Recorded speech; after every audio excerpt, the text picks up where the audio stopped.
Hello friends, welcome to my YouTube channel. आज की इस वीडियो में हम लोग बात करने वाले हैं क्लास 8th के हिंदी मॉडल पेपर क्वेश्चन का। आप लोग को बता दें कि हिंदी मॉडल पेपर सेट 1 आप लोग को हम वीडियो अपलोड कर चुके हैं। अगर नहीं देखिए उसका लिंक हम प्लेलिस्ट का हम डाल देंगे डिस्क्रिप्शन बॉक्स में, तो जाकर देख लीजिएगा। और मैथ का 6 मॉडल पेपर डाल दिए हैं और साइंस का भी 6 मॉडल पेपर लगभग डाल दिए हैं और सोशल साइंस का भी 3 मॉडल पेपर डाल चुके हैं। अगर नहीं देखे जाकर देख लीजिएगा, क्योंकि यहाँ से एक भी क्वेश्चन आपके एग्जाम में बाहर नहीं पूछने वाले हैं। तो बिना लेट किए इस वीडियो को हम लोग शुरू करते हैं, है ना। तो ये हिंदी का मॉडल पेपर सेट 2 है। तो यहाँ पर देख सकते हैं कि यहाँ पर कुछ गद्यांश आपको दिया गया है। इस गद्यांश को आपको पढ़ना है और आपको क्या है, इससे रिलेटेड आपको कुछ नीचे क्वेश्चन दिया रहेगा। क्या है कि निम्नांकित गद्यांश को पढ़कर प्रश्न क्रम संख्या 1 से 3 तक के उत्तर चुनें। मतलब आपको इस गद्यांश से आपका क्वेश्चन नंबर 1 से लेकर 3 तक आपका कुछ प्रश्न पूछा जाएगा, अब उसको आंसर देना है। सबसे पहले आपको गद्यांश को पढ़ना पड़ेगा। देखिए, कहा है कि मैं छोटा था, वे बड़े थे, मेरी उम्र 9 साल की, वे 14 साल के थे, उन्हें मेरी तमी और निगरानी का पूरा जन्मसिद्ध अधिकार था और मेरी शालीनता इसी में थी कि उनकी हुक्म को कानून समझूं। वे स्वभाव से बड़े अध्ययनशील थे, हरदम किताब खोले बैठे रहते और शायद दिमाग को आराम देने के लिए कभी कॉपी पर कभी किताब के हाशियों पर चिड़ियों, कुत्तों, बिल्लियों की तस्वीरें बनाया करते थे।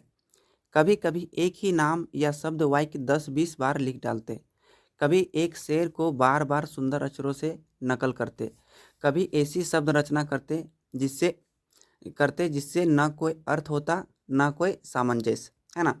तो ये था आपका गद्यांश। अब इससे रिलेटेड कुछ क्वेश्चन नीचे पूछा गया। चलिए हम लोग क्वेश्चन को देखते हैं। तो देखिए, 1 नंबर में क्वेश्चन पूछा है कि मैं छोटा था। तो इसमें छोटा कौन था, है ना। आपके पास 4 गो ऑप्शन है, यानी मैं छोटा था में ये जो शिवानी छोटा थी, या प्रेमचंद, या रामचंद्र, या इनमें से कोई नहीं। तो इस जो आपका गद्यांश है ना, चैप्टर नंबर आपका प्रेमचंद वाला से लिया गया है ना। तो इसका मैं छोटा था, तो छोटा कौन था, प्रेमचंद छोटा था। ऑप्शन नंबर आपका बी राइट आंसर हो जाएगा। अब चलिए हम लोग नेक्स्ट देखते हैं। दूसरा नंबर क्वेश्चन है कि लेखक के बड़े भाई की उम्र क्या थी। अभी हम लोग गद्यांश पे पढ़े हैं कि लेखक की बड़े भाई की जो उम्र थी 14 वर्ष थी, है ना। अगर आप गद्यांश को सही ढंग से पढ़ेंगे, ध्यान से देखे होंगे ना, तो लेखक की उम्र 14 वर्ष थी। अब चलिए हम लोग नेक्स्ट क्वेश्चन की ओर बढ़ते हैं। तीसरा नंबर में कहा गया कि वे स्वभाव से बड़े अध्ययनशील थे। इसमें अध्ययनशील किस प्रकार का शब्द है ना, क्योंकि जो आपको बताया गया कि लेखक यानी प्रेमचंद बहुत ही अध्ययनशील थे। तो अध्ययनशील ये किस प्रकार का शब्द है, क्या संज्ञा है या सर्वनाम है या अपव्यय है या विशेषण है। तो इसका सही आंसर हो जाएगा अध्ययनशील, यह एक विशेषण है। क्यों? क्योंकि ये एक विशेषता बता रहा है, किसका, प्रेमचंद का, क्योंकि वो बहुत ही अध्ययनशील थे, है ना। तो ये विशेषण हो जाएगा क्योंकि इसकी विशेषता बता रहा है। अब चलिए हम लोग नेक्स्ट क्वेश्चन की तरफ बढ़ते हैं। इसमें कहा गया कि दूसरा वाला में कि नीचे दिए गए पत्र में खाली स्थान प्रश्न संख्या 4, 5, 6 मतलब 4, 5, 6 के रूप में क्रमांकित है।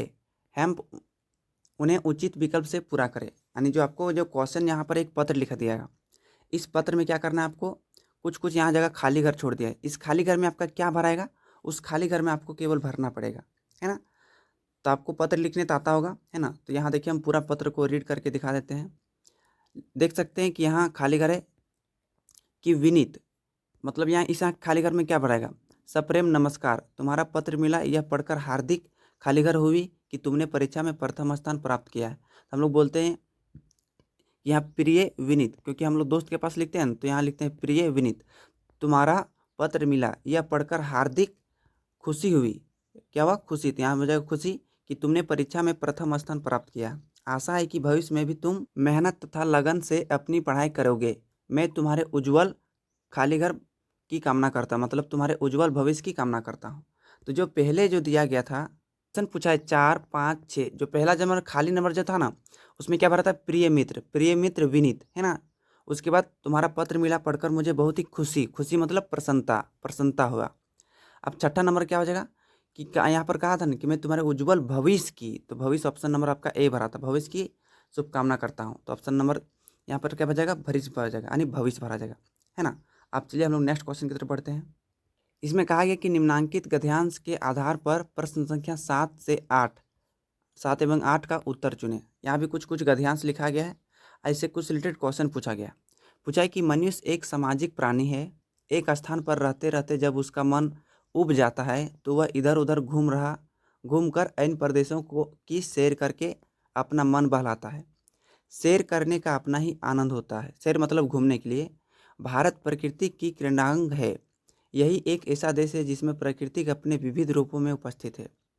सुरभ्य पर्वतमालाओं की सैर करने का अपना एक अलग आनंद है। यह एक थोड़ा सा पैसेज है। अब इससे कुछ रिलेटेड क्वेश्चन पूछा है, चलिए हम क्वेश्चन को देखते हैं।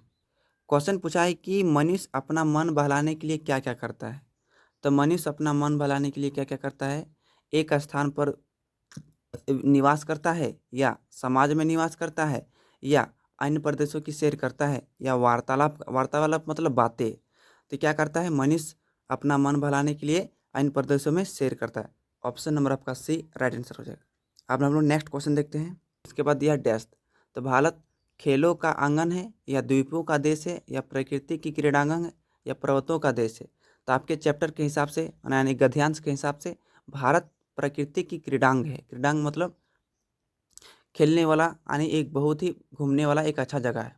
ऑप्शन नंबर आपका सी सही आंसर हो जाएगा। अब हम लोग नेक्स्ट देखते हैं। नंबर क्वेश्चन है कि पुष्प की अभिलाषा कविता में पुष्प के द्वारा क्या अभिलाषा व्यक्त किया गया है। यानी जो आपका चैप्टर है पुष्प की अभिलाषा, इस कविता में क्या अभिलाषा व्यक्त किया गया है? मातृभूमि के लिए अपमान, या मातृभूमि के लिए प्राणोत्सर्ग, या जन्मभूमि की लालसा, या धन की लालसा। तो इसका इसमें इस चैप्टर में क्या दर्शाया गया है कि मातृभूमि के लिए प्राणोत्सर्ग, क्या हो जाएगा? प्राणोत्सर्ग। ऑप्शन नंबर आपका बी राइट आंसर हो जाएगा। नेक्स्ट क्वेश्चन देखते हैं। इसमें कहा गया है कि बड़े भाई साहब शीर्षक पाठ के अनुसार कन कौआ शब्द का अर्थ है। क्या हुआ? कन कौआ। कन कौआ शब्द का क्या होता है? पतंग होता है, गिल्ली डंडा होता है, या काला कौआ होता है, या क्रिकेट होता है। तो कन कौआ का मतलब क्या होता है? पतंग यहाँ पर दर्शाया गया। ऑप्शन नंबर बी आपका सही आंसर हो जाएगा। है कि बूढ़ी पृथ्वी का दुख कविता के रचनाकार कौन है? जो बूढ़ी पृथ्वी का दुख जो है आपके चैप्टर में, इस कविता के रचनाकार मतलब कौन लिखा है? माखनलाल चतुर्वेदी ने, या डॉक्टर हरिवंश राय बच्चन ने, या तुलसीदास ने, या निर्मला पुतुल ने। तो इसका सही आंसर हो जाएगा Nirmala Putul. Option number D आपका सही आंसर हो जाएगा। निर्मला पुतुल ने बूढ़ी पृथ्वी के दुख को लिखा है। अब नेक्स्ट क्वेश्चन की ओर बढ़ते हैं। काय कि छोटा जादूगर पाठ के आधार पर किसके मुंह पर तिरस्कार की हंसी फूट पड़ी थी? जो आपका चैप्टर है छोटा जादूगर, किसके मुंह पर तिरस्कार की हंसी फूट पड़ी थी? छोटा जादूगर के, बड़े भाई के, या भीड़ के, या माँ के। तो इसका सही आंसर हो जाएगा ऑप्शन नंबर एक, छोटे जादूगर के मुंह पर तिरस्कार की हंसी फूट पड़ी थी। नेक्स्ट क्वेश्चन है कि अमरूद का पेड़ शीर्षक पाठ में अमरूद के पेड़ को क्यों काटा गया था? ये बहुत ही इंपॉर्टेंट क्वेश्चन है क्योंकि बार बार ये रिपीट होता है। तो अमरूद वाला का जो पेड़ चैप्टर था, इसमें अमरूद का पेड़ काट दिया जाता है। क्यों काट दिया जाता है? क्योंकि स्थान की कमी हो गया था, या फल में कीड़े लग गए थे, या जलवान की लकड़ी के लिए, या अंधविश्वास के लिए। तो इसका राइट आंसर हो जाएगा ऑप्शन नंबर डी, अंधविश्वास के लिए था, जो इसलिए अमरूद का पेड़ काट दिया गया। अब चलिए नेक्स्ट देखते हैं। इसमें कहा है कि ओलंपिक खेल में एम्स्टर्डम में कब आयोजित हुआ? एम्स्टर्डम कब आयोजित हुआ है ना? आपको बता दें कि 1930 में, या 1946 में, 1940 में, 1928 में। तो एम्स्टर्डम में कब आयोजित हुआ था? 1928 में। ऑप्शन नंबर बी आपका सही आंसर हो जाएगा। नेक्स्ट है कि शिक्षा मंत्री किन कार्यों को देखता है? वही क्वेश्चन हो गया। सफाई संबंधित कार्य से, या अनुशासन संबंधित कार्य से, या शिक्षा संबंधित कार्य से, इनमें से कोई नहीं। जैसे एक शिक्षा मंत्री एक शिक्षा संबंधी कार्य को देखेंगे, यानी ऑप्शन नंबर सी आपका राइट आंसर हो जाएगा। शिक्षा मंत्री शिक्षा संबंधी कार्य को देखता है। नेक्स्ट है कि पुष्प शब्द का तत्भव रूप क्या होगा? देखिए तत्भव रूप क्या होता है। देखिए फूल, फल, लता, सरीसृप। पुष्प को ये क्या है? संस्कृत शब्द है। इसका तत्भव रूप क्या हो जाएगा? फूल हो जाएगा। क्या हो जाएगा? फूल। तत्सम के बिगड़े रूप को तत्भव बोलते हैं। तो पुष्प एक क्या है? तत्भव, तत्सम है। और इसका तत्भव रूप क्या हो जाएगा? तत्भव। और क्या बोलते हैं? फूल हो जाएगा। जैसे अग्नि क्या है? अग्नि एक है, क्या बोलते हैं? तत्सम रूप है। लेकिन इसका तत्भव रूप करेंगे तो हो जाएगा आग, है ना? तो ये सब याद रखिएगा थोड़ा मोड़ा दोस्त। नेक्स्ट देखते हैं। है कि तालाब शब्द का पर्यायवाची शब्द नहीं है। मतलब तालाब का मतलब कौन वाला पर्यायवाची शब्द नहीं है?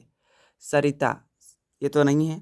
सर मतलब तालाब होता है, पोखर मतलब तालाब होता है, सरोवर मतलब भी तालाब होता है। तो सरिता इसका पर्यायवाची शब्द नहीं है ना? अब नेक्स्ट क्वेश्चन है कि वनमाली एक सामासिक शब्द है। यह किस प्रकार का समास है? समासिक शब्द यानी वनमाली। तो वनमाली कौन सा समास हो जाएगा? द्वंद्व, द्विगु, कर्मधारय, या तत्पुरुष। तत्पुरुष समास के 6 भेद। वनों का माल, वन का माली मतलब क्या हो जाएगा? वनमाली। वन का माली मतलब क्या हो जाएगा? वनमाली। वन का माली बराबर क्या हो जाएगा, वनमाली। इसका मतलब इसमें का चिन्ह लोप हुआ है, तो तत्पुरुष समास के जो है ना आपका कर्म तत्पुरुष नहीं कर्म तत्पुरुष हो जाएगा। कर्ता ने कर्म को कर्ण के लिए, हाँ, तो ये वाला क्या हो जाएगा, तत्पुरुष समास हो जाएगा। नेक्स्ट है कि जगत प्लस ईश के मेल से बनने वाला नया शब्द क्या होगा, तो जगत प्लस ईश को मिलाएंगे तो क्या बन जाएगा, जगदीश। ऑप्शन नंबर आपका ए राइट आंसर हो जाएगा। नेक्स्ट देखते हैं, इसमें कहा है कि लोहा लेना मुहावरे का सही अर्थ क्या होता है। लोहा लेना का मतलब क्या होता है, लोहे की वस्तु लेना, या मुकाबला करना, या बाजी लगाना, या मित्रता करना। तो इसका सही आंसर क्या हो जाएगा, लोहा लेना का मुहावरे का अर्थ हो जाएगा मुकाबला करना। क्या करना, मुकाबला करना। ऑप्शन नंबर बी आपका राइट आंसर हो जाएगा। तो इस प्रकार से देखिए हम लोग 20 मॉडल पेपर क्वेश्चन जो आपके एग्जाम की दृष्टि से मोस्ट इंपॉर्टेंट है, ये मॉडल पेपर सेट 2 था। इस वीडियो को अगर आपको अच्छा लगा तो एक प्यारा सा लाइक कर दीजिएगा दोस्त, और चैनल पर आप नहीं हैं तो चैनल को प्लीज़ आप सब्सक्राइब करके बेल आइकन को भी दबा दीजिएगा। हमारे आने वाले हर एक वीडियो का नोटिफिकेशन आप तक पहुंचते रहेगा। तो चलिए फिर मिलते हैं नेक्स्ट वीडियो में, तब तक के लिए थैंक यू सो मच।